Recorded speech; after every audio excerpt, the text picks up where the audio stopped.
সম্মানিত দিনী ভাই বোন, সাগাটা গোবিন্দগঞ্জ আমার জন্মভূমির মতো জায়গা। আমি এখানে বক্তব্য দিতে আসতে পারবো না মানে আপনি কোন সাহসে নিষেধ করেন? আপনার সাহস কে দিল আপনাকে? আপনি কি দেখাতে চান?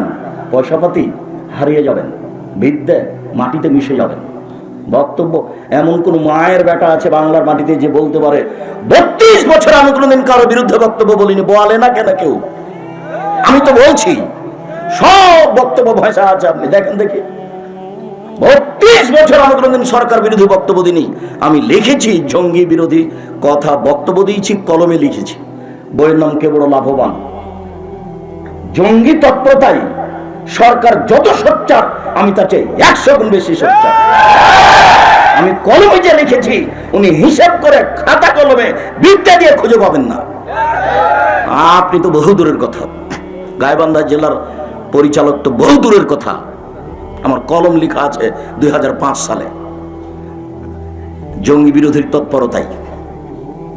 আমার বক্তব্যে বলা আছে সরকার সহ, এমপি মন্ত্রী সহ, ওসি দারোগা সহ, চেয়ারম্যান মেম্বার সহ, মসজিদের ইমাম সহ, বাপমা সহ সবকে সতর্ক থাকার জন্য অনুরোধ জানিয়েছি।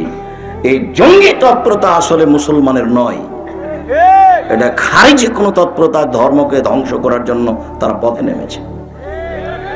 যখন আমাকে বলেছে যে আপনি জেহাদের উপরে বক্তব্য দেন না কেন, তখন আমি বলেছি তোমার নেতাকে 12 বছর পড়াবো।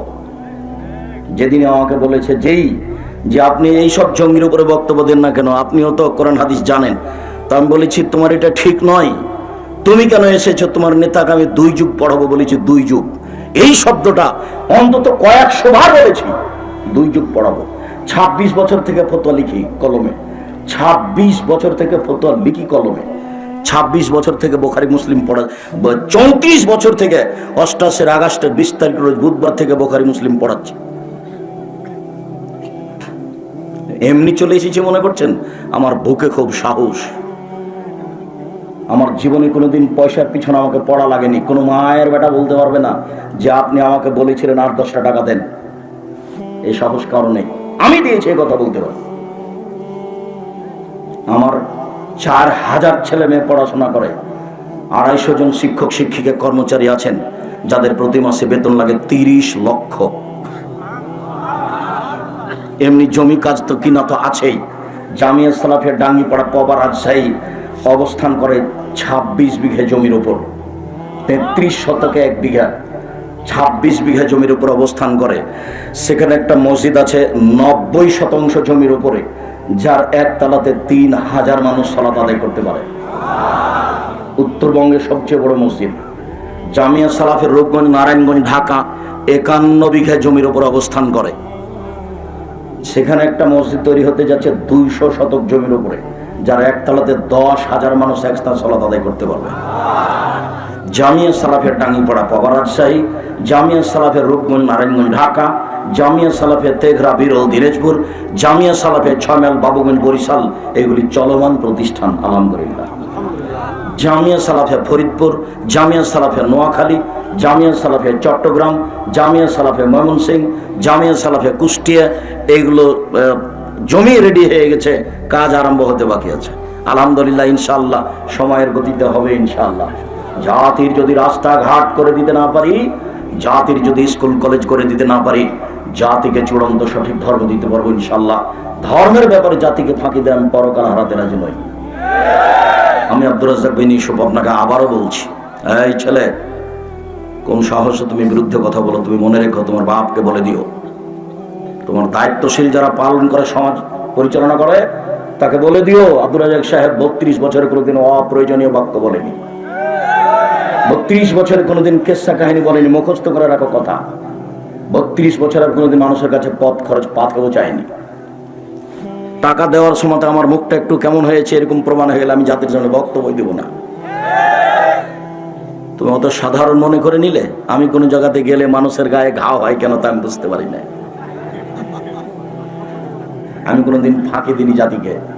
জাতির যদি রাস্তাঘাট করে দিতে না পারি, জাতির যদি স্কুল কলেজ করে দিতে না পারি, জাতিকে চূড়ান্ত সঠিক ধর্ম দিতে পারবো ইনশাআল্লাহ। ধর্মের ব্যাপারে জাতিকে ফাঁকি দিয়ে পরকাল হারাতে রাজি নই। মনে বড় সাত আমি এই দেশের মাটিতে উন্নত মানের প্রতিষ্ঠান গর্বে গর্ব ইনশাআল্লাহ, যেখানে ছেলে মেয়ে বাংলা ইংরেজি আরবি উন্নত মানের শিক্ষা অর্জন করে জাতির অন্যায়ের বিরুদ্ধে লড়বে। মুখে কলমে মিডিয়া আমার চোখের সামনে আছে, মুখে আমরা কথা বলে যাচ্ছি, কলম আছে, কিছুক্ষণ পরে আসবে দেখবেন আমি সার্বিকভাবে প্রাণপণে চেষ্টা চালিয়ে যাচ্ছি মানুষকে পরকাল মুখী করবো ইনশাআল্লাহ। মানুষের জন্য পরকাল চাই, জান্নাত পাওয়া চাই, জাহান্নাম থেকে বাঁচা চাই। এটাই সেই জামিয়া সালাফিয়া, যেখানে কোনো সংগঠন চলে না। সংগঠন মুক্ত প্রতিষ্ঠান জামিয়া সালাফিয়া, দল মুক্ত প্রতিষ্ঠান জামিয়া সালাফিয়া, শিরক মুক্ত প্রতিষ্ঠান জামিয়া সালাফিয়া, বিদআত মুক্ত প্রতিষ্ঠান জামিয়া সালাফিয়া, সর্বোচ্চ মানের শিক্ষা দেওয়ার প্রতিষ্ঠান জামিয়া সালাফিয়া। আপনি দেখতে পারেন ছেলে মেয়েকে পরীক্ষা করে একটা প্রতিষ্ঠানে 25-30 জন ছাত্র থাকে হিফজখানায়, এক বছরে 25-30 জন ছেলে হিফজ শেষ করে, মেয়ে ওরকমই প্রায়। সম্মানিত দিনী ভাই বোন, আপনাকে আমি আবারও বলছি, আমি সাধারণ মানুষ। চাঁপাইনবাবগঞ্জের ভাষাতে আমি কচুর পাতার পানি। কচুর পাতার উপরে যে পানি থাকে, এটা একটু বাতাস আসলে টলমল পড়লো। আমি কোনোদিন ক্ষমতা দিয়ে প্রতিষ্ঠান চালাইনি, না আমার কোনো দলীয় ক্ষমতা আছে, না আমার কোনো সাংগঠনিক ক্ষমতা আছে, না আমার কোনো বংশীয় ক্ষমতা আছে, না আমার কোনো আর্থিক ক্ষমতা আছে, না আমি কোনো বিদেশি সংস্থায় জামিয়া সালাফিয়া চালাই। সৈন্যের উপরে আছে আল্লাহর উপরে ভরসা, কাজে কেউ কোনোদিন ক্ষতি করার চেষ্টা করলে কোনো লাভ হবে না, কোনো পথ নেই, কোনো পথই নাই কিভাবে ক্ষতি করবো তার। সম্মানিত দিনী ভাই বোন, সত্য মিথ্যা মহান আল্লাহ বলেন, ইয়া আইয়ুহাল্লাযীনা আমানুত্তাকুল্লাহ, হে বিশ্বাসীগণ তোমরা আল্লাহকে ভয় করো। আল্লাহর একটা ভয় থাকা দরকার। ডান দিকের বাম দিকের লোকের যদি দেখতে অসুবিধা হয়, তাহলে আমাদের স্টেজের ভাইদেরকে আর একটু পিছনে সরে বসতে হবে, বিনীত আন্তরিকভাবে অনুরোধ। আর আপনারা যারা ডান দিকে বাম দিকে সামনে আছেন, এখন যদি পরিচালনায় যারা আছে তাদের কাছে বসার জায়গা দাবি রাখি, তো তারা করতে পারবেন না। কাজে আমার দিনী ভাই বোনকে আমি আন্তরিকভাবে অনুরোধ জানাচ্ছি, আমি আব্দুল্লাহ বিন ফজল রাহিমাহুল্লাহ নই যে ঘন্টার ঘন্টা বক্তব্য দিব, অল্প কিছু সময় 1-1.5 ঘন্টা কথা বলবো ইনশাল্লাহ। আশা করছি আপনারা যে যেখানে আছেন দয়া করে কেউ কথা বলবেন না, এক খেলে চেয়ে থাকবেন, পাখি যেন মনে করে আপনি পাথর। আর যারা উপস্থিত বৈঠকের দিনী বোন আছেন, মুসলিম বোন, আমি তাদেরকে অনুরোধ জানাচ্ছি দয়া করে অবশ্যই কথা বলবেন না।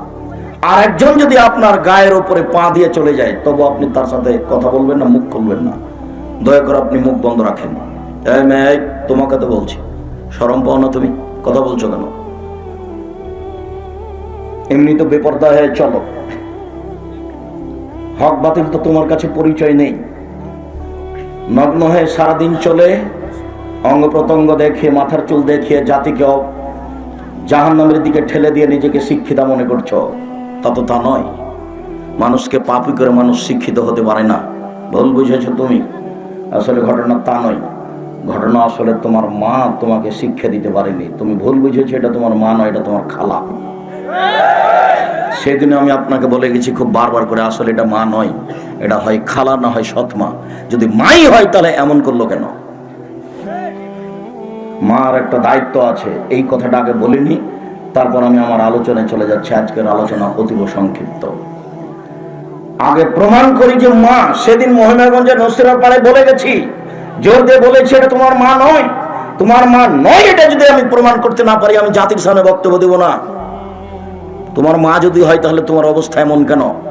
তোমার যদি মাই হয় এটা, তাহলে তোমার প্যান্টটা টাকনোর নিচে কেন? তোমার মা তো তোমাকে লালন পালন করে, গোসল করিয়ে দেয়, খাওয়ায়। এটা যদি তোমার মাই হয় সত্যই, তাহলে তোমার দাড়িটা চাঁচা কেন?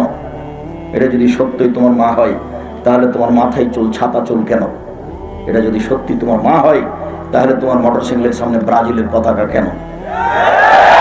সত্যই তোমার মা হয়, তাহলে তুমি সারা রাত কি করে ফেস্টনের এই খেলাধুলা দেখতে পাও? সবচেয়ে বড় জুয়া, সবচেয়ে নিকৃষ্ট কাজ, সবচেয়ে ন্যাক্কারজনক জঘন্য বর্বর কাজ হচ্ছে এই আন্তর্জাতিক ফুটবল খেলা। এর উপর দিয়ে আপাতত পাপি কোনো কাজ নেই। আপনি জানেন এতে 2-1 টাকা খরচ হয় না, এতে বিলিয়ন ডলার খরচ হয়, এতে ট্রিলিয়ন ডলার খরচ হয়, কোটি ডলার খরচ আছে এর পিছনে। এটাই সবচেয়ে বড় জুয়া। এই খেলাতে সবাই হাততালি দেয়, যেটা ইহুদি খ্রিস্টানদের কাজ।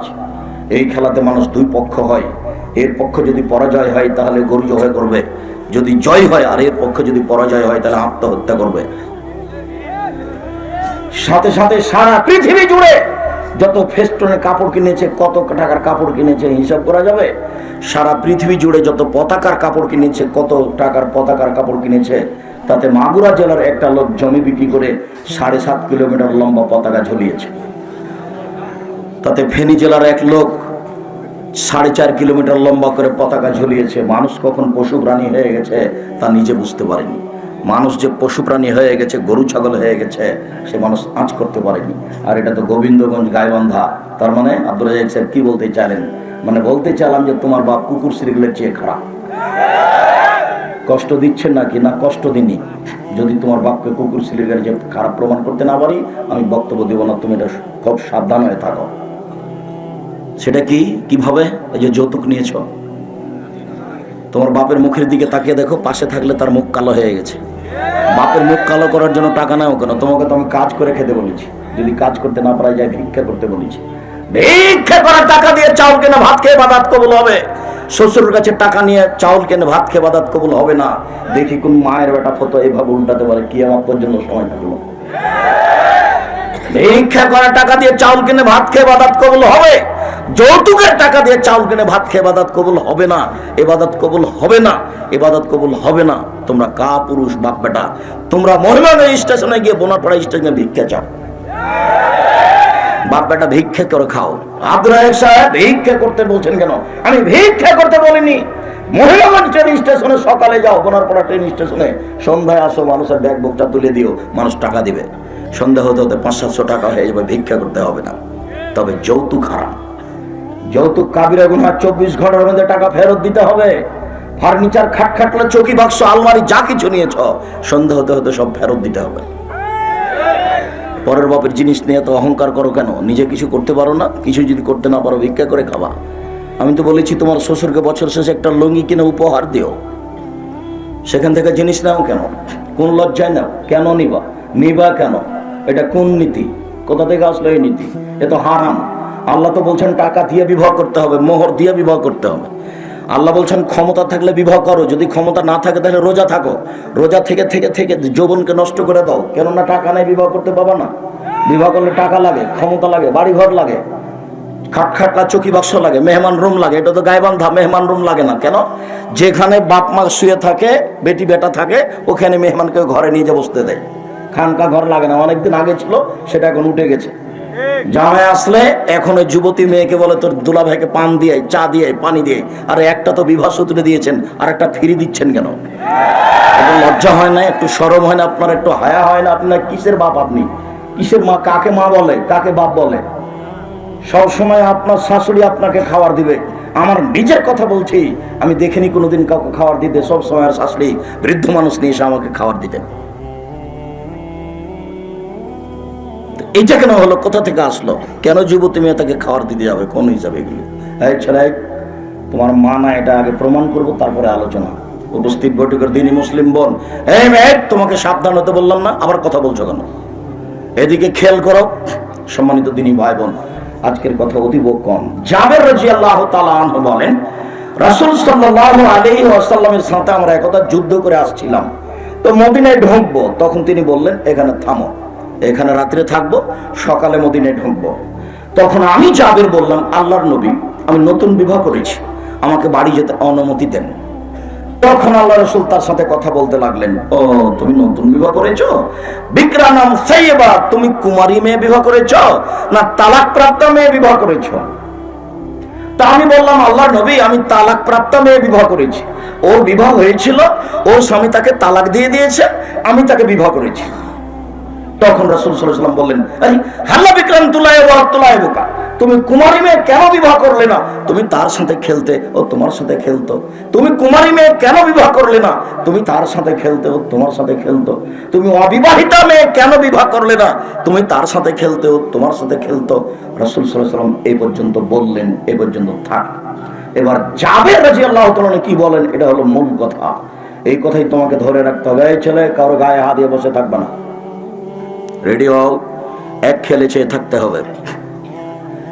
জাবের রাদিয়াল্লাহু তাআলা আনহু বলেন, আল্লাহর নবী, আমার বাপ উহুদের যুদ্ধে শহীদ হয়েছেন 6 জন মেয়ে রেখে। আমার 6টা বোন আছে।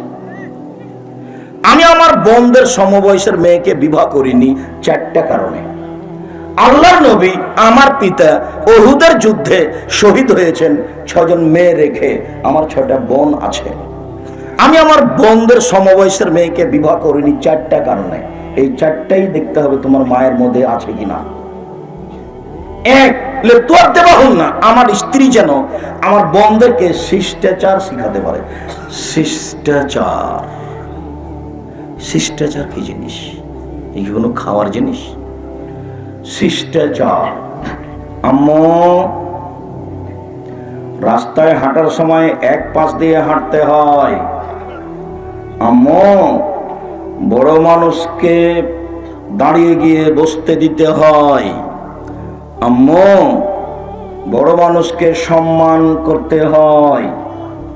আম্মু পানি পান করার সময় ডান হাতে গিলাস ধরে পানি পান করতে হয়। শিষ্টাচার। আম্মু জুতা পরার সময় ডান পায়ের জুতা আগে পরতে হয়। জুতা খোলার সময় বাম পায়ের জুতা আগে খুলতে হয়। শিষ্টাচার। আম্মু শোয়ার সময় ডান কাতে দোয়া পড়ে শুইতে হয়। শিষ্টাচার। আম্মু মসজিদে ঢোকার সময় আগে ডান পা দিতে হয়। মসজিদ থেকে বের হওয়ার সময় আগে বাম পা দিতে হয়। শিষ্টাচার। তোমার মাথায় আছে ছাতা চুল, বলো তো এটা কোন শিষ্টাচার? চতুর্দিক কাটা আছে, চেঁচে উপরে এভাবে আছে, এটা কাজা, এটা হারাম, এটা কাবিরা গুনাহ। তোমার প্যান্টটা টাকানোর নিচে আছে, বলো তো এটা কোন শিষ্টাচার? তোমার মা নেই, এ কথাই ঠিক। যাকে তুমি মা বলেছো খালা, যদি তোমার সত্যি মা হয় তাহলে এই মা তোমাকে কবর দিয়েছে, তোমাদের পরিবারকে কবর দিয়েছে, তোমার বাপের পরিবারকে কবর দিয়েছে। তোমার বাপ কাপুরুষ, তারই ফাঁকে সংসারকে কবর দিয়েছে। কাপুরুষের এই পরিবার, যার কারণে স্ত্রী পরিবারটাকে এভাবে ধ্বংস করেছে। 2, তোয়াল্লে মহন্না। আমার স্ত্রী যেন আমার বোনদেরকে বিদ্যা শিখাতে পারে, এই জন্য আমি আমার বোনদের সমবয়সের মেয়েকে বিবাহ করিনি। বিদ্যা শিখাতে পারে। কিবলার দিকে মুখ করে সালাত আদায় করতে হয়। আল্লাহু আকবার বলে সালাত আদায় করতে হয়। রুকু এভাবে করতে হয়, সিজদা এভাবে করতে হয়। বিপদে পড়লে 2 রাকাত সালাত আদায় করে আল্লাহর কাছে ভিক্ষা চাইতে হয়। হাত তুলে দোয়া এভাবে করতে হয়। হাত জমাও থাকতে পারে, হাত খোলাও থাকতে পারে। যদি স্বাভাবিক চাওয়া হয় তাহলে কাঁধ সামনাসামনি, আর এখনই দিতে হবে। বিষয়টি যদি এমন হয় তাহলে হাত মাথার উপরে উঠিয়ে দিতে হবে, এইভাবে বলতে হবে। বলার ঢং হলো আগে সূরা আগে পড়তে হবে ইসমে আজম। আল্লাহুম্মা ইন্নী আসআলুকা বিআন্নাকা আনতাল্লাহ লা ইলাহা ইল্লা আনতাল আহাদুস সামাদুল্লাযী লাম ইয়ালিদ ওয়া লাম ইউলাদ ওয়া লাম ইয়াকুল লাহু কুফুয়ান আহাদ। তারপরে পড়তে হবে দুরূদে ইব্রাহিম। তারপরে নিজের কথা বলতে হবে। এরপরে যত কিছু কোরআন হাদিসের নিয়ম কারণ আছে, রাতে ঘুম থেকে উঠে আকাশের দিকে মুখ করে সূরা আল ইমরানের শেষ রুকুর 5 আয়াত পড়তে হয়। মুখস্থ না থাকলে তুমি বলবা লা ইলাহা ইল্লাল্লাহু ওয়াহদাহু লা শারীকা লাহু লাহুল মুলকু ওয়া লাহুল হামদু ওয়া হুয়া আলা কুল্লি শাইইন কাদির ওয়া সুবহানাল্লাহি ওয়া আলহামদুলিল্লাহি ওয়া লা ইলাহা ইল্লাল্লাহু আল্লাহু আকবার ওয়া লা হাওলা ওয়া লা কুওয়াতা ইল্লা বিল্লাহ রব্বিগফিরলি। তাহলে অতীতের সব পাপ ক্ষমা। আম্মু এই হলো বিদ্যা। আমি আমার বোনদের সমবয়সের মেয়েকে বিবাহ করিনি 4টা কারণে। তার দ্বিতীয় কারণ, আমার স্ত্রী যেন আমার বোনদেরকে শিক্ষা দিতে পারে। 3, আমার স্ত্রী যেন আমার বোনদের মাথার চুল চিরুনি করে রাখতে পারে। মেয়েকে ছেলেকে পরিপাটি করে রাখতে হবে, সাজগোজ করে রাখতে হবে, সুন্দর করে রাখতে হবে। এটা মায়ের জিম্মেদারি। মার সামনে ছেলেটা সব সময় আপনার গেমস খেলছে আর বাম হাতে গিলাস ধরছে, ও মা নয়, ও হলো খালা। ও খালা নয়, হলো সৎ মা। ও কিছুই না, একটা বাড়ির একটা ফালতু মানুষ। ও সংসারকে কবর দিয়েছে। তোমার চোখের সামনে দিনরাত ঘটছে, ও মা নয়, এ কথাই ঠিক। মা কাকে বলে? জন্ম দিতে পারলেই মা হওয়া যায় না, প্রসাব করাতে পারলেই মা হওয়া যায় না, দুধ পান করাতে পারলেই মা হওয়া যায় না। পাগলিও বাচ্চাকে দুধ পান করাতে পারে, পাগলিও বাচ্চা প্রসাব করাতে পারে, কিন্তু পাগলির সামনে যখন বাচ্চা বাম হাতে পানি পান করে তখন পাগলি বলতে পারে না ছি ছি ছি ছি ছি, না না না, ডান হাতে ধরো আম্মু, ডান হাতে ধরো, বা আমাদের শয়তান ধরে, এই কথা পাগলি বলতে পারে না। তোমার মাও যখন বলে না, তখন তোমার মা আর পাগলি দুইজনের মধ্যে কোনো পার্থক্য নাই, ও মা নয়। তুমি বুঝতে পারোনি মা কাকে বলে, আমি এ কথা বলিনি, এ কথা মুহাম্মদ সাল্লাল্লাহু আলাইহি ওয়াসাল্লাম বলছেন। 4 ওয়া তাকুম আলাইহিন্না, আমার স্ত্রী যেন আমার বোনদের উপরে পাহারা দিতে পারে। পাহারাদার, মা হলো ছেলে মেয়ের উপরে পাহারাদার। বলো তোমার কি পাহারা দেয়? তোমার বোন এখন মাথায় কাপড় না দিয়ে এখানে বসে আছে, ক্লাস 10-এ পড়ে। বলো এবার যে আমার মা আছে, বলো দেখি, এই বেটা বলো দেখি। তোমার বুদ্ধি থাকবে না, তোমার মা নেই এই কথা ঠিক, আমি সত্য বলেছি, তুমি মিথ্যা বলেছো, তুমি ভুল বুঝেছ।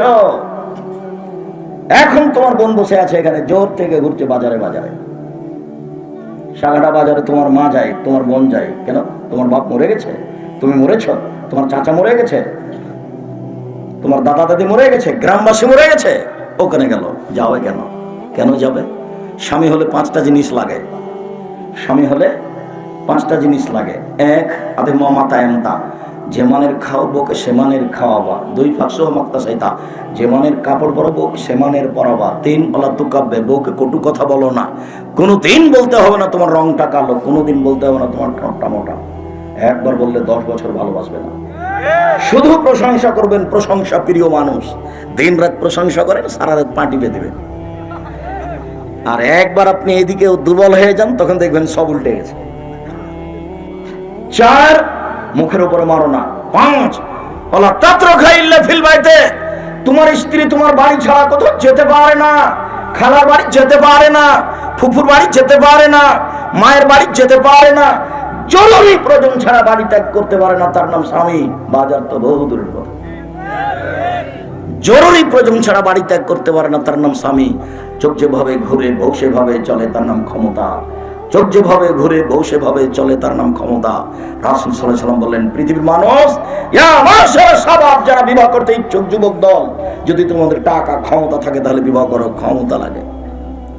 যদি ক্ষমতা না থাকে তাহলে সিয়াম রোজা থেকে থেকে যৌবনকে দমন করো। সম্মানিত দিনী ভাই বোন, উপস্থিত বৈঠকের যুবক শোনো, উপস্থিত বৈঠকের দিনী বোন একটু খেয়াল করেন। এই মেয়ে, তোমাকে বলছি, তোমার মার জন্য 4টা কাজ জরুরি। 1 শিষ্টাচার, 2 বিদ্যা, 3 চিরুনি, 4 পাহারাদার। তোমাদের বাড়িতে যদি পাহারাদার দাও 3টা 8 ঘন্টা পর পর, আর যদি সকালে এসে শোনো যে ঘুমিয়ে গেছিল, 1 ঘন্টা ঘুমিয়ে দেখেছে, তাহলে তো আপনি বলবেন যে তোমার হবে না, এখানে তোর হবে না রে, তুই যা, টাকাটা নিয়ে যা। তখন তোমার মাকে তো বলতে হবে, তোমার বাপকে, যে তুমিও যাও। এ দিয়ে সংসার চলবে না, এ কথাই ঠিক। মা হলে পাহারাদার হতে হবে, তার নাম মা। আমি এ কথা বলিনি, হাদিস বুখারী মুসলিম। এই কথা বলে আমি আমার উপরে কিছু চাপিয়ে নিতে চাইনি। যিনি ধর্ম দিয়ে গেছেন তারই এই কথা, তার নাম মুহাম্মদ সাল্লাল্লাহু আলাইহি সাল্লাম। পৃথিবীর কোন মানুষ দিয়ে ধর্ম চলনে একজন দিয়ে চলে, যার নাম মুহাম্মদ সাল্লাল্লাহু আলাইহি সাল্লাম। সম্মানিত দিনী ভাই বোন, পৃথিবীর মানুষ, মনে রেখো, আল্লাহকে ভয় করো। আল্লাহকে যে যেমন চিনে সে তেমন ভয় করবে, যে চিনে না সে ভয় করবে না। অকুনু মা'আস সাদিকিন, সত্যবাদীদের অন্তর্ভুক্ত হও। 2 দিন বেঁচে থাকলে সত্যতার সাথে বেঁচে থাকবো, মিথ্যা কথা বলে সমাজে আশ্রয় নিয়ে বাঁচতে রাজি নয়। মহান আল্লাহ বলেন, ইন্নাল্লাহা লা ইয়াহদি মান হুয়া মুসরিফুন কাযাব, নিশ্চয় যে সীমা লঙ্ঘনকারী মিথ্যুক, আল্লাহ তাকে পথ দেখান না। মিথ্যাবাদী কোন পথঘাট পায় না। মহান আল্লাহ বলেন, আযকুর ফিল কিতাবে ইব্রাহিম ইন্নাহু কানা সিদ্দিকান নাবিয়্যা। পৃথিবীর মানুষ, তোমরা ইব্রাহিমকে কোরআন মাজিদে পড়ে দেখো। ইব্রাহিম ছিলেন সত্যবাদী নবী, আল্লাহ বলছেন। যদিও তার একটা কথা নকল করি, দেখেন 1 মিনিট, এক খেলে চেয়ে থাকবেন, এদিকে দেখেন। দাখালা ইব্রাহিম ও কারিয়াতান মাহা ইমরাতুল সারা। আল্লাহর নবী তার স্ত্রী সারাকে, ইব্রাহিম আলাইহিস সালাম তার স্ত্রী সারাকে নিয়ে এক গ্রামে প্রবেশ করলেন। সে গ্রামে ছিল স্বৈরাচারী শাসক। স্বৈরাচারী শাসককে বলা হলো, ইব্রাহিম নামে একটা লোক এই গ্রামে প্রবেশ করেছে, তার সাথে একজন মহিলা রয়েছে। হে আহসানু নিসাই মিনাল আরব, সে আরব ভূখণ্ডে সবচেয়ে সুন্দরী। বুখারী মুসলিমের বর্ণনায় বিদ্বানগণ বলছেন, হাওয়া থেকে নিয়ে কিয়ামত পর্যন্ত যত নারী এসেছে, যত নারী আছে, যত নারী আসবে, সবার চেয়ে সুন্দরী নারী হলেন সারা। তবে বিদ্বানগণ এই কথা বলতে চেয়েছেন যে ওই যুগে, ইব্রাহিম আলাইহিস সালামের যুগে সারা পৃথিবীতে সবচেয়ে সুন্দরী নারী ছিলেন সারা। তবে সারা পৃথিবীতে শুরু থেকে শেষ পর্যন্ত নয়, বিদ্বানগণ দুটাই বলতে চেয়েছেন, হাওয়া থেকে নিয়ে কিয়ামত পর্যন্ত সবার মধ্যে সুন্দরী, আর না হয় ওই যুগে সবার মধ্যে সুন্দরী। যাক, লোক পাঠিয়ে বলা হলো, মানি হে আল্লাহ দিমাগ, ইব্রাহিম আপনার সাথে যে মহিলা রয়েছে সে কে? তখন ইব্রাহিম আলাইহিস সালাম বলেন, হে উখতি, এ আমার বোন। সুম্মা যাবা ইলাইহা, তারপর স্ত্রীর নিকটে গেলেন। স্ত্রীর নিকটে গিয়ে বলছেন, ফালা তুকাদ্দিবি বিহাদিসি, সারা শোনো, তুমি আমাকে মিথ্যুক প্রমাণ করো না, আমি আকবার তোমার নাকি উখতি, আমি কিন্তু তাদের বলে দিয়েছি তুমি আমার বোন। সারা শোনো, তুমি যেন আমাকে মিথ্যুক প্রমাণ করো না, তুমি যেন এখন বলো না যে ও আমার স্বামী, আমি কিন্তু বলে দিয়েছি তুমি আমার বোন। এখন তুমি যদি বলো এটা আমার স্বামী, তাহলে এত মিথ্যুক হয়ে যাব। শোনো সারা, ইন আলাল আরজে মুমিনুন গায়রি ও গায়রকে, মাটির উপরে আমরা দুইজন মুসলমান, এই হিসাবে ভাই বোনও বটে। মাটির উপরে মাত্র দুইজন মুসলমান, আমি না তুমি, তাছাড়া আর কোন মুসলমান নেই, এই হিসেবে আমরা দুইজন ভাই বোনও বটে। সারা, তুমি আমাকে মিথ্যুক প্রমাণ করো না। আল্লাহ বলছেন, ইব্রাহিম সত্যবাদী নবী। সুম্মা আরসালা বিহা ইলাইহি, এরপরে ইব্রাহিম আলাইহিস সালাম তার স্ত্রীকে রক্ষা করতে পারলেন না, স্বৈরাচারী শাসকের কাছে পাঠিয়ে দিলেন। ফাদাখালা ইলাইহি, স্বৈরাচারী শাসকের ঘরে তিনি ঢুকলেন। স্বৈরাচারী শাসকের ঘরে ঢুকতেই, ফাদাখালা, তিনি ঢুকতেই সে স্বৈরাচারী শাসক দাঁড়ালো, তার গায়ে হাত দিবে। তখন সারা বললেন, থামেন, আগে ওযু হবে, 2 রাকাত সালাত হবে, তারপরে কোনো কথা। সারা ওযু করলেন, 2 রাকাত সালাত আদায় করলেন, তারপর বলছেন, আল্লাহুম্মা, হে আল্লাহ, ইন কুনতু আমানতু বিকা ওয়া রাসূলিকা ওয়া হাসানতু ফারজি ইল্লা যাওজি, আমার জিন্দেগিতে যদি আমি জিনা না করে থাকি, আমি যদি তোমাকে এক আল্লাহ বলে বিশ্বাস করে থাকি, আমি যদি ইব্রাহিমকে নবী বলে বিশ্বাস করে থাকি, এই কথা তিনটে যদি আমার সত্য হয়ে থাকে, বলা তুসাল্লে তালাইল কাফেরা, তাহলে নির্জন ঘরে তুমি কাফের কামার উপরে জয় করো না। কথা শেষ হতে না হতেই স্বৈরাচারী শাসক অজ্ঞান হয়ে পড়ে গেছে। বলতে পারেন আপনি আমার দিনী বোন, আপনাকে আমি অনেক স্বাগতম, ধন্যবাদ জানাই, জাযাকাল্লাহ খায়ের। অনেক কষ্ট করে এসেছেন, হাজার হাজার লাখ জনগণ, আপনাদের আমি আশাকে স্বাগতম জানাই। এটাই ঠিক, আপনারা আমাকে ভালোবাসেন, এই কথা ঠিক, আমি আপনাদেরকে ভালোবাসি। আপনি মনে করেন না আপনারা আমাকে কষ্ট দিলেন, আমি তা চাইনি। তবে আমি সবসময় আপনাদেরকে মায়ের সাথে এই জন্য বলে থাকি, যাতে করে কথা তোমাকে আঘাত করতে পারে, যাতে করে কথা থেকে তুমি হিসাব করতে পারো, এই জন্য তোমাকে এভাবে বলছি। সম্মানিত দিনী ভাই বোন, উপস্থিত বৈঠকের মুসলিম বোন, আপনার কি সাহস হয় আপনি বলতে পারেন? আপনার পেট দেখা যাচ্ছে, আপনি কি বলবেন বলেন? বলবেন যে কোন সাহসে বলবেন? এই মেয়ে, এই শোনো, পাঞ্জার চুল নিয়ে জনগণকে দেখিয়ে কি বলতে চাচ্ছ তুমি? কি করতে চাচ্ছ তুমি? কি বলবে আল্লাহকে? দেখেছো কত সাহস? আল্লাহ, যদি আমি তোমাকে বিশ্বাস করে থাকি, সত্যই তুমি আল্লাহ। আল্লাহ, আমি যদি ইব্রাহিমকে নবী বলে থাকি, সত্যই নবী ইব্রাহিম। আমি বলি না ইব্রাহিম আমার স্বামী, আমি বলছি ইব্রাহিম একজন নবী। 2, 3, আমি জিন্দেগিতে আমার লজ্জা স্থান আমার স্বামী ছাড়া কাউকে ব্যবহার করতে দিনি। এই 3টা কথা যদি সত্য হয়ে থাকে, এই নির্জন ঘরে এই স্বৈরাচারী শাসক যেন আমার গায়ে হাত লাগাতে না পারে। কথা শেষই হয়নি, শাসক অজ্ঞানে উল্টে পড়ে গেছে। তুমি কি বলতে চাও বলো তো দেখি? আপনি কি বলতে চান? কি বলবেন আল্লাহকে? আব্দুর রাজ্জাক সাহেব তো বললেন যে হাত এইভাবে উঠালে এখনই দোয়া কবুল হবে।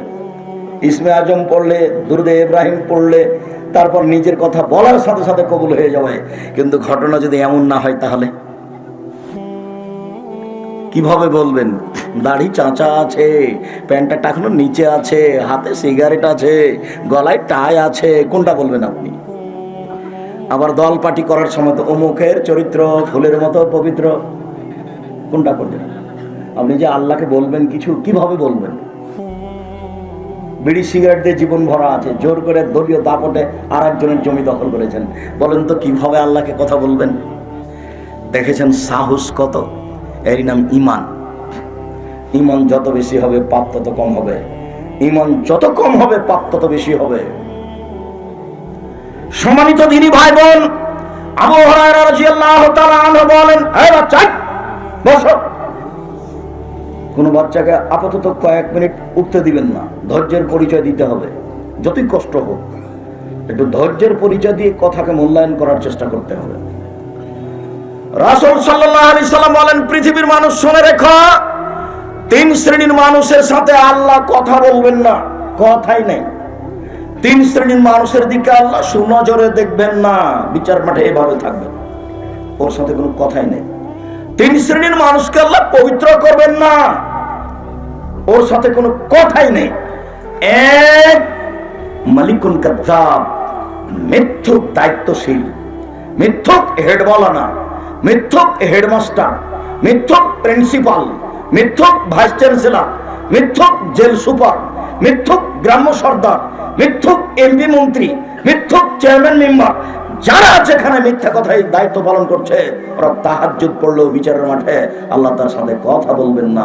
এই কথা মুহাম্মদ সাল্লাল্লাহু আলাইহি সাল্লাম বলেন। হাদিস বুখারী মুসলিম, ফিরে আসার কোনো সুযোগ নেই। দুই, শাইখুন জানিন, বেশি বয়সে জেনা করে যে, তার সাথে আল্লাহ কথা বলবেন না, হজ করলেও নয়, তাহাজ্জুদ পড়লেও নয়। তিন, আয়রন মুস্তাকবির, গরিব গৌরবী, গরিব মানুষ অহংকার করে যে। আব্দুর রাজ্জাক সাহেব গরিব মানুষ কিভাবে অহংকার করে? ওই যে মোড়ে রিক্সা নিয়ে বসে থাকে, সিটের উপরে বসে থাকে, যখন আপনি বলেন তাড়াতাড়ি চলো তো, তখন বলে এখন যাব না। তুমি এই জন্য তো এসেছো, কেন বললে যাব না? ধান পেকে গেছে, বৃষ্টিতে ভিজে যাচ্ছে, নষ্ট হচ্ছে, বললাম চলো 200 টাকা 100 টাকা বেশি দেবো, ধানগুলো কেটে দাও। তখন বলছে 2 দিন কাজ করবো না। কাজ করেই তো খায়। বাজারে গিয়ে রুই মাছ কিনে, পুঁটির মাছ কিনে না, ওকে তো পুঁটির মাছ কিনতে হবে। যারা বিত্তশালী তারা রুই মাছ কিনবে, এটাই হিসাব। এর নাম হলো গরিব গৌরবী। রাসূল সাল্লাল্লাহু আলাইহি ওয়াসাল্লাম এই কথাটা আরেকবার বলেছেন যে 3 জনের সাথে আল্লাহর কথা হবে না বিচারের মাঠে। তার এক শ্রেণীর মানুষ যারা টাকনুর নিচে প্যান্ট পায়জামা লুঙ্গি পরে, তাদের সাথে হবে না। কি অপরাধ এটা? কে যদি টাকনুর নিচে প্যান্টটা পরে, তো চুরিও তো করেনি, জেনাও তো করেনি, কাউকে মারেও নি, কিন্তু অপরাধ কেন এমন? এবার ভিন্ন ধরনের অপরাধ, সেটা আসলে মনের সাথে জড়িত। এই জন্য মনে চাচ্ছে যে প্যান্টটা টাকনোর নিচে থাক, এই জন্য এত বড় পাপ। মেয়ে বলছে, আব্বু টাকনোর উপরে জন্য প্যান্ট পরেন না, দেখলে খালি ঠ্যাঙ্গা ঠ্যাঙ্গা লাগে। বউয়ে বলছে, কি যে প্যান্ট পরো, দেখে খারাপ লাগে, নামাও নিচে, দেখতে খারাপ লাগে, খালি ঠ্যাঙ্গা ঠ্যাঙ্গা লাগে। তখন সব খেলায় ঘোরে, তখন নিচে রেখে মনের সাথে চলছে, এটা সেই জন্য এত বড় পাপ। মনের সাথে চলে যেটা, সেটা খুব ভয়াবহ ব্যাপার। 4 শ্রেণীর মানুষ জান্নাতে যাবে না। 1, বাপ মাকে মানে না যে। 2, জুয়া খেলে যে। 3, খোটা দেয় যে। খোটা দেওয়া কি? ওকে আমি 10,000 টাকা দিয়েছিলাম ভ্যান কিনতে, পরের দিন ডাকলাম যে চলো তো একটু বাজারে যাব, তো আসলো না। তো পরের দিন সকালে দেখা হয়েছে, বললাম আরে তোকে কালই 10,000 টাকা কর্জ দিলাম, তুই আমার ডাকে আসলেন, তুই আমাকে ভুলে গেলি রে। এইটার নাম হলো খোটা দেওয়া। তো খোটা দেওয়া দিলেও জান্নাতে যাবে না, ও অবাক পাপ। মুখখান বন্ধ করে রাখতে হবে। কেন? আমার মনটা চাচ্ছে ওকে 2টা কথা বলি। এটা কালি 10,000 টাকা দিলাম, আর তুই আজকে একটা কথা শুনলি না, এটা আমার মনে চাচ্ছে। বুঝাতে পারি না মনে হয়, এটা আমার মনে চাচ্ছে যে বলি, এই জন্য এটা এত বড় পাপ। 4, বিড়ি তামাক জর্দা সিগারেট গুল নেশাদার দ্রব্য খায় পান করে যে, সে জান্নাতে যাবে না। 4 শ্রেণীর মানুষ জান্নাতে যাবে না। 1, বাপ মাকে মানে না যে। 2, জুয়া খেলে যে। 3, খোটা দেয় যে। 4, নিয়মিত বিড়ি তামাক জর্দা সিগারেট গুল নেশাদার দ্রব্য খায় পান করে যে।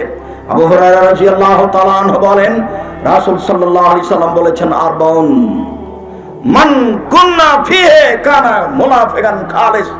কারোর ভিতরে যদি 4টা জিনিস থাকে, সে খালিস মুনাফিক, একবারে নিখুঁত মুনাফিক। 1, এই যে হাদাসা কাযাবা, কথা বললে মিথ্যা কথা বলে। 2, ওয়াদা আখলাফা, ওয়াদা করলে খেলাফ করে।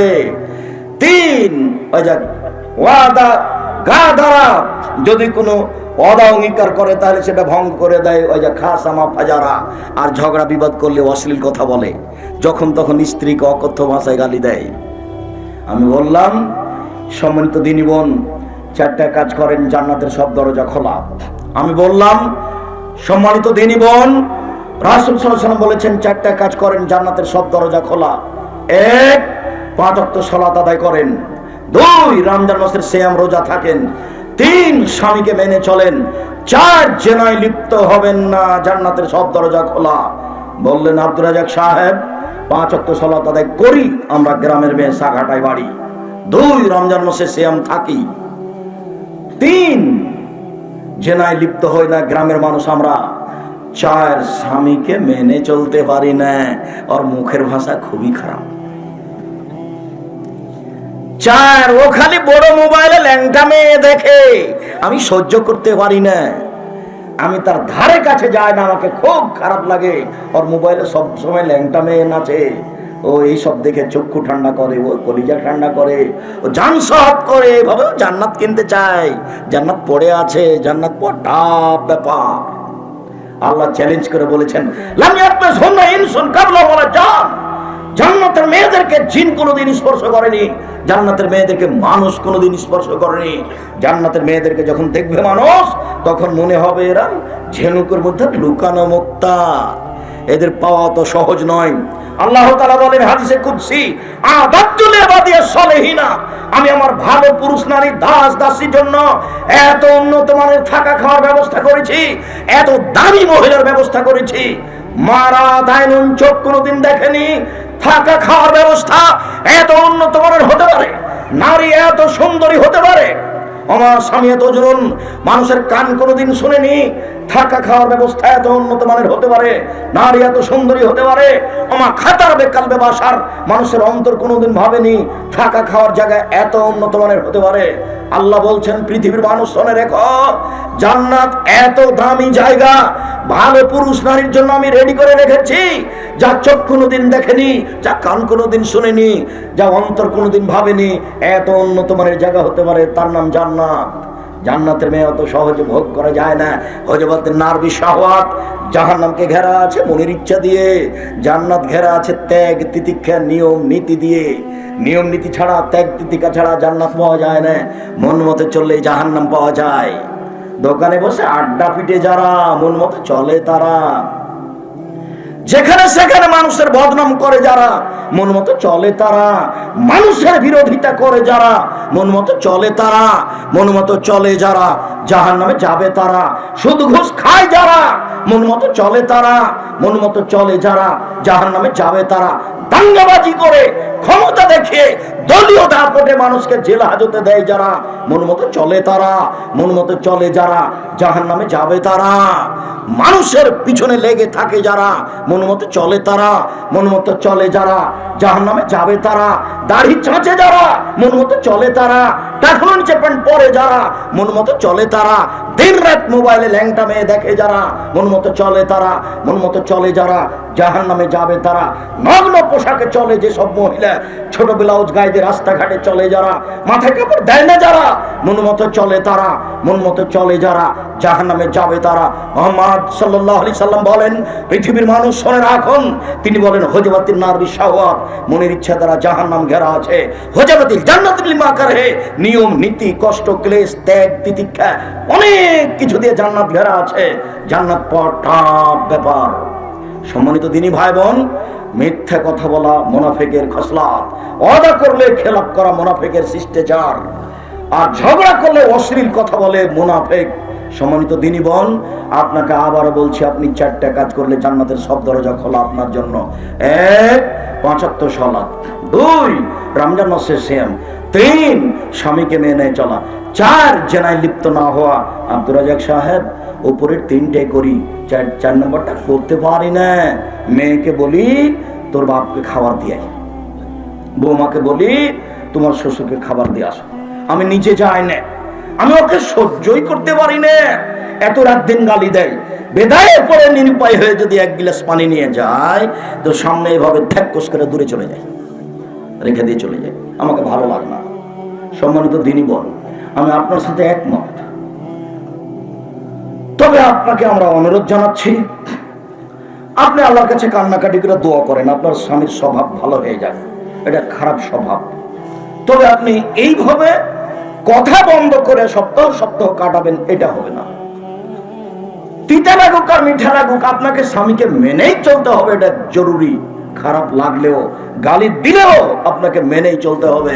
একজন মহিলা রাসূলের কাছে এসেছে, যখন কাজ শেষ হয়ে গেছে চলে যাচ্ছে, তখন আল্লাহ রাসূল বলছেন, থামো থামো থামো থামো, এই তোমার স্বামী আছে?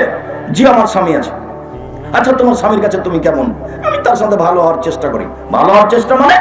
ভালো হওয়ার চেষ্টা আবার কি? ও জান্নাত থেকে না রোকে, সে তো তোমার জাহান্নাম, সে তো তোমার জান্নাত, সে তো তোমার জাহান্নাম, সে তো তোমার জান্নাত, স্বামী তোমার জাহান্নাম, স্বামী তোমার জান্নাত। অতএব উপস্থিত বৈঠকের মুসলিম বোন, আমি আপনার দিনী ভাই, আপনাকে আমি অনেক ভালোবাসি, আপনার পরকাল কামনা করি। আপনি এই স্বামীকে মেনে চলুন যে কোনো মূল্যে। যদি সম্ভব না হয় তাহলে আপনি খোলা তালাক নিয়ে চলে আসেন। এইভাবে আপনি দিন কাটায়েন না। কাজীর কাছে যান, চেয়ারম্যান মেম্বারের কাছে যান, খোলা তালাক করে দেন। 30 দিন পরে অন্য জায়গাতে বিবাহ বসতে পাবেন, কোনো সমস্যা নেই। আর যদি আপনার স্বামী আপনাকে তালাক দেয় তাহলে 90 দিন থামতে হবে। 90 দিন পর অন্য জায়গাতে বিবাহ বসতে পারেন। আর যদি আপনি নিজে খোলা তালাক করে নেন তাহলে 30 দিন সংসার করতে হবে, এখানে বাধ্য নন। এরকম ধর্ম নয়। আপনি আগামীকাল কাজীর কাছে গিয়ে একটা খোলা তালাক করে ওখানে জানিয়ে দেন, চেয়ারম্যানের কাছে একটা জানিয়ে দেন, মেম্বারের কাছে ওকে জানিয়ে দেন, তোমার সাথে আমি সংসার করব না, যা লেনদেন ছিল সব বুঝিয়ে দিলাম। তবে আপনাকে আমি আবারও বলছি, আপনি স্বামীকে মেনে চলেন, আপনার জন্য জান্নাত হবে ইনশাআল্লাহ, যতই কষ্ট হোক না কেন। সম্মানিত দিনী বোন, আপনার এখানে জরুরি একটা কথা বলে দিয়ে আমরা সামনের দিকে আগাই। আবু হুরায়রা রাদিয়াল্লাহু তাআলা আনহু বলেন, আব্দুল্লাহ ইবনে আমর রাদিয়াল্লাহু তাআলা আনহু বলেন, রাসূল সাল্লাল্লাহু আলাইহি ওয়াসাল্লাম বলেছেন, আরবা মান কুননা ফিকা ফালাইকা মা ফাতাকা মিনাদ দুনিয়া। পৃথিবীর মানুষ মনে রেখো, 4টা জিনিস আছে যার, সবকিছু আছে তার।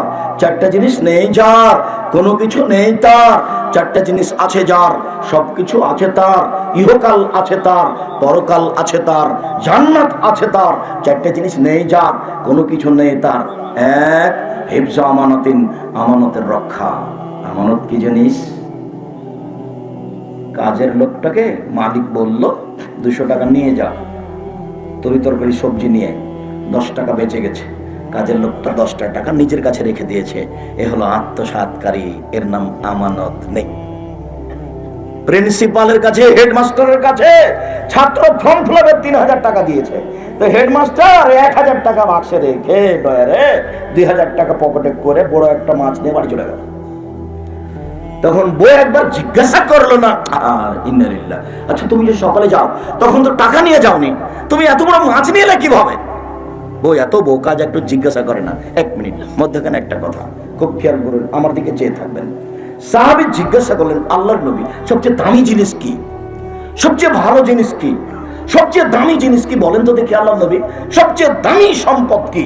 তখন আল্লাহ রাসূল উত্তরে বলছেন, শোনো শোনো শোনো, সবচেয়ে দামি সম্পদ লিসানুন যাকির, ওই জিহ্বা, যে জিহ্বা সুবহানাল্লাহ বলতে পারে, আলহামদুলিল্লাহ বলতে পারে, লা ইলাহা ইল্লাল্লাহ বলতে পারে, জিকির করতে পারে, সেটা হলো দামি সম্পদ। এর সাথে আরেকটা কথা জড়িয়ে দিয়ে সামনের দিকে যাই, হয়তো ভুলে যেতে পারি, খেয়াল করে থাকবেন। রাসূল সাল্লাল্লাহু আলাইহি ওয়াসাল্লাম একথা বললেন, সঙ্গী সাথে বলতে পারো মানুষকে পিছন দিক থেকে ধাক্কা মারে জাহান্নামে নিক্ষেপ করে কি? সঙ্গী সাথী বলতে পারো মানুষকে পিছন দিক থেকে ধাক্কা মারে জাহান্নামে নিক্ষেপ করে কি? সঙ্গী সাথী বলতে পারো মানুষকে পিছন দিক থেকে ধাক্কা মারে জাহান্নামে নিক্ষেপ করে কি? এই কথা বলতে বলতেই ফাঁকা জেলে সানাহু জিভাটা ধরে নিয়েছেন। এই জিভা মানুষকে পিছন দিক থেকে ধাক্কা মারে জাহান্নামে নিক্ষেপ করে। এই জন্য তো আপনাকে আমি দোকানে আড্ডা পিটতে নিষেধ করেছি। যাবেনই না। 2জন মিলে গল্প করছিল, কি বলছে? বলছে আব্দুর রাজ্জাক সাহেব এইসব কথা বলেন, সরকার বিরোধী কথা বলেন। তুই ঠিকই বলেছিস, আসলেই খারাপ। এবার নেন, এখন কি হবে? আপনি এখন জান্নাত জানতো দেখি। তুই ঠিকই বলেছিস, আসলেই ঠিক। তো এখন তো আপনি আমার হাত ধরে ক্ষমা নিলে জান্নাত যেতে পারবেন না। আর যদি ক্ষমা না নিয়ে মরে যান তাহলে সেই পরিণাম আমাকে আপনার নেকি দিয়ে দিতে হবে বিচারের মাঠে। কত মাওলানা খেপে আছে যে আব্দুর রাজ্জাক সাহেব যেন সাঘাটায় ঢুকতে না পারে। মাওলানা সাহেব আপনাকে 12 বছর পড়াবো। মাওলানা সাহেব 12 বছর। আমি অহংকার করিনি, গৌরব করিনি। আমি গায়েবান্ধা গোবিন্দগঞ্জের কামেল মাদ্রাসার ছাত্র, মানে আমি আপনার এলাকার ছাত্র, আমি এখানকার শিক্ষক, আমি এখানকার জামাই, আমার এখানে সবকিছু জড়িয়ে আছে। আমি যদি এদেশের মাটিতে গায়েবান্ধার মাটিতে বক্তব্য দিব কোথায়? আপনার বিরুদ্ধে যান। আপনার উচিত ছিল আমাদের ছেলে, আমাদের সন্তান, আমাদের জামাই, আমাদের সম্মানী মানুষ আমাদের দেশে বক্তব্য দিনা দিবে কোথায়? কথা, আপনার লজ্জা থাকা উচিত ছিল। আপনার সবের দাবি রাখি। আমি আব্দুল রাজ্জাক বিন ইউসুফ আমার জিন্দেগিতে কোনোদিন অপ্রয়োজনীয় কথা নিয়ে আমি লড়ি না। আমার 16 বছর ছাত্র জীবন, 34 বছর শিক্ষক জীবন, এই জীবন দীর্ঘ সময় আমি কোনোদিন চায়ের স্টলে বসিনি, কোনোদিন না। আমার প্রতিষ্ঠানের ভিতরে চায়ের স্টল আছে, ও যদি বলে দিতে পারে আব্দুল রাজ্জাক সাহেব এখানে আমার এখানে 2 মিনিট এসে বসেছিলেন, আমি জাতির সামনে বক্তব্য দেবো না। আপনি মানুষের বিরুদ্ধে লড়েন মানে বলিস না। সম্মানিত দিনী ভাই বোন, আবারও বলছি, কথাটা মনে রাখবেন। রাসূল সাল্লাল্লাহু আলাইহি ওয়াসাল্লাম বললেন, জিজ্ঞাসা করা হলো জাহান্নাম থেকে বাঁচার পথ কি? আল্লাহ নবী, জাহান্নাম থেকে বাঁচার পথ কি? তখন আল্লাহ নবী বললেন যে বাড়িতে থাকো, কোথাও যাবো না, জাহান্নাম থেকে বেঁচে যাওয়া। 2, মুখ বন্ধ করো, তাহলে জাহান্নাম থেকে বেঁচে যাওয়া। মুখ খুব বিপজ্জনক, জিহ্বা খুব খারাপ। তারপর বললেন পাপের জন্য কাঁদো, বেঁচে যাওয়া। আবার বললেন যুগের কি হবে, তোমাদের কি হবে? যেদিন মাঠে সবাই আগাছা থাকবে, সবাই যখন পশু প্রাণী হবে, তোমাদের কি হবে? যুগের কি হবে? আমারও দাড়ি থাকবে না, তখন তোমাদের কি হবে? যুগের কি হবে? বুঝে না ওরা, অন্তর আছে বুঝে না, দেখেও দেখে না ওরা, চক্ষু আছে দেখে না, শোনেও শোনে না ওরা, কান আছে শোনে না। উলায়েকা কাল আনাম, তারা পশু প্রাণীর মতো, তারা গরু ছাগলের মতো, তারা কুকুর শ্রীলের মতো। মানুষকে আল্লাহ বলছেন তারা কুকুর শ্রীলের মতো। সেদিন তোমাদের কি হবে? সেদিন যুগের কি হবে? বলেন কি করবো তাহলে? 1, বাড়িতে থেকে যাও। 2, মুখখান বন্ধ রাখিও, খুললেই বিপদ হবে।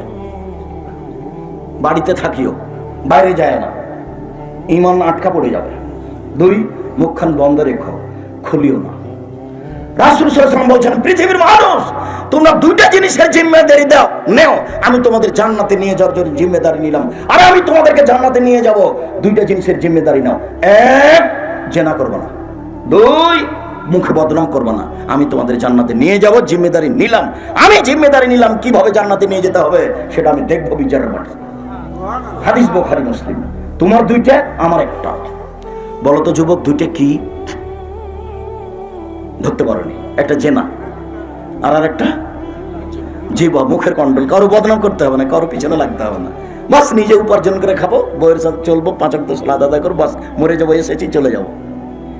কোনো মতেই থাকা যাবে না, অযথা এর পিছনে পড়ে কোনো লাভ নেই, কোনো মতেই থাকা যাবে না। সময় আসলে কারো রক্ষা হবে না। ফেরাউন ডুবে গেছে, যেহেতু ফেরাউন ডুবে গেছে, যে দাঙ্গাবাজি করে ক্ষমতা দেখে 1 মিনিট বাঁচার চেষ্টা করিয়েন না, বলে গেছে।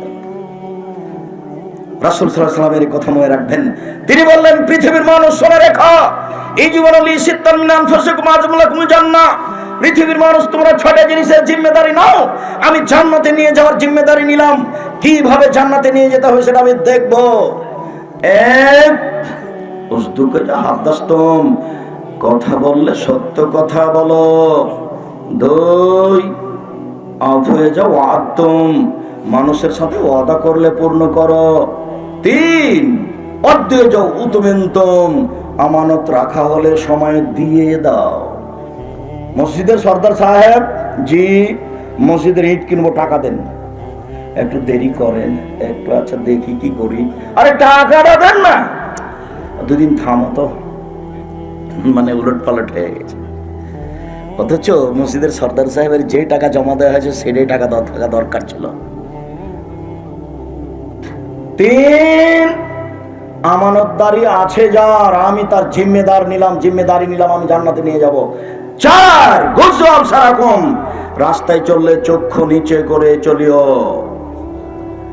5, কুফু আইদিয়াকুম, হাতকে সংবরণ করে রাখো। 6, অহফাজু ফুরুজাকুম, জেনায় লিপ্ত হয়েও না। জিনিস তোমার, একটা আমার। 6টা করো, জান্নাতে নিয়ে যাবো। কিভাবে নিয়ে যাওয়া লাগবে সেটা আমি দেখবো। 2টা করো, জান্নাতে নিয়ে যাবো। বুখারী মুসলিম। 1, বদনাম করো না, জিহ্বা। 2, জেনায় লিপ্ত হয়েও না।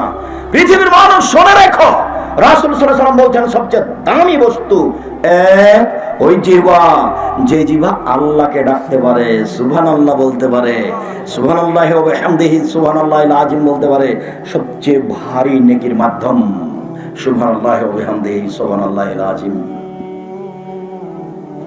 2, কালবুন শাকির, ওই অন্তর যে অল্পতেই খুশি। আপনারা কি চাষ করেন? বেগুন, হ্যাঁ, আলু। আচ্ছা আলু দিয়ে বলি, বাপে বলেছে সকালবেলাতে 10টার দিকে তুই আলুটি নিয়ে আয়। যখন বাপ হাটে গেছে তখন ছিল 500 টাকা মন, ওই 11টার সময় তো 400 টাকা মন হয়ে গেছে। এখন সারাদিন বলছে তোর দাঁত ভেঙে দিত, তোর পিটাবো, তোদের ডাকান 10টার সময় তুই গেলি না কেন, তুই 11টায় আসছিল কেন, দেখ তো 100 টাকা কমে গেল মনে, তুই কি করলি? সারাদিন তার বাপ ছেলেকে গালাচ্ছে, একটুকু একবারও বলে না যাক বাটা যাক আলহামদুলিল্লাহ যা হয়েছে হয়েছে, একবারও বলে না। তার মানে অন্তরটা তার অল্পতে সন্তুষ্ট হয় না। অন্তর অল্পতে সন্তুষ্ট হয় যার, সে অন্তর হলো দামি সম্পদ। 3 এটা নিয়ে কথা এসেছিল, যাওজাতুন তুইনহু ইমরাতুন তুইনু যাওজাহা, ওই মহিলা যে তার স্বামীকে সহযোগিতা করতে পারে দিনের উপরে। হেডমাস্টার 3000 টাকা ছেলেটা ফর্ম ফিল আপের জন্য দিল, 1000 টাকা ডয়ারে রেখে অফিসে 2000 টাকা নিয়ে চলে গেল, একটা বড় মাছ কিনে নিয়ে চলে গেল। স্ত্রী একটু বললো না যে বুঝলাম না, আপনি তো টাকা নিয়ে যাননি, বড় মাছ মানে? শুনে রাখুন, আমি সাগাটা থানার গ্রামের মেয়ে, লবণ ভাতে খুশি, জিন্দেগিতে কোনোদিন অবৈধ পয়সা দিয়ে হাট বাজার করে আমাকে দেখাবেন না। আপনাকে আমি অনুরোধ জানাচ্ছি, লবণ ভাতে আমার জীবনে আমি খুশি থাকবো। আমি মোটা কাপড়ে খুশি, চিকন কাপড়ের আমার প্রয়োজন নেই। অল্প জীবন বাঁচতে এসেছি, কয়দিন পরে চলে যাবো, হারাম খেতে রাজি নই। আপনি মাছ আনলেন কিভাবে এটা আমাকে বুঝান, তারপরে কোনো কথা আমি মাছই রান্না করবো। তাহলে ওর তার স্বামীকে কি করে? সহযোগিতা করে। সম্পূর্ণ সবচেয়ে দামি সম্পদ। রাসূল সাল্লাল্লাহু আলাইহি ওয়াসাল্লাম বলেন 4টে জিনিস আছে যার, সবকিছু আছে তার। 1 আমানতের রক্ষা, সিরিয়াল ভুলে গেছেন মনে হয়, এই যে আবার ফিরে আসলাম এখানে। 2 আমি এটা বুঝতে পারছি যে আমি এখন আছি কোথায়, বুঝতে পারেননি। এইখান থেকে গেছিলাম, আমানত, হেডমাস্টার থেকে গেছি। কোথা থেকে গেছি? হেডমাস্টার থেকে। আমানত রক্ষা যার আছে সবকিছু তার আছে, জান্নাত তার আছে। 2 সিদক হাদিসিন, সত্য কথা, সত্য কথা যার সবকিছু তার। 3 হুসন খালিকাতিন, ভালো আচরণ যার সবকিছু তার।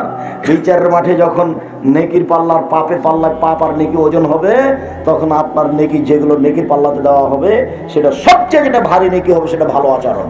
ভালো আচরণ কি আব্দুল রাজ্জাক সাহেব? ভালো কথা, কাউকে গালি না দেওয়া, নরম করে বললাম, ঠান্ডা হওয়া। বৃদ্ধ মানুষ আসলে বসেন বসেন বসেন, বাবুজি আপনি বসেন, আপনি এখানে কেন এসেছেন, কি প্রয়োজন আপনার একটু বলেন। মানুষের সুবিধায় দাঁড়ানো, তার নাম কি? ভালো আচরণ। ভালো আচরণ যার, নেকির পাল্লায় সবচেয়ে ভারী নেকি তার। 4 বৈধ রুজি যার, সবকিছু তার। রুজি বৈধ নয় যা, তার কোনো কিছু নেই, সন্ধ্যা হতে হতে শ্বশুরকে টাকা ফেরত দেওয়া। 4টে জিনিস আছে যার, সবকিছু আছে তার। 1 আমানতের রক্ষা, 2 ভালো আচরণ, 3 সত্য কথা, 4 বৈধ রুজি। রাসূল সাল্লাল্লাহু আলাইহি ওয়াসাল্লাম বলেন, পৃথিবীর মানুষ শুনে রেখো, আনা যাইমুন বিবাইতিন ফি রাবাজিল জান্নাহ লিমান তারাকাল মিরাহা ওয়া ইন কানা মুহিক্কান। কেউ যদি তর্ক ছেড়ে দেয়, তর্ক, আব্দুল রাজ্জাক সাহেব এটা বলেছেন, আরে না না এটা বলেছেন, আরে না এটা বলেছেন, এরকম তর্ক যদি কেউ ছেড়ে দেয় সত্য হলেও, আমি মুহাম্মদ সাল্লাল্লাহু আলাইহি ওয়াসাল্লাম তাকে জান্নাতে একটা ঘর নিয়ে দেব।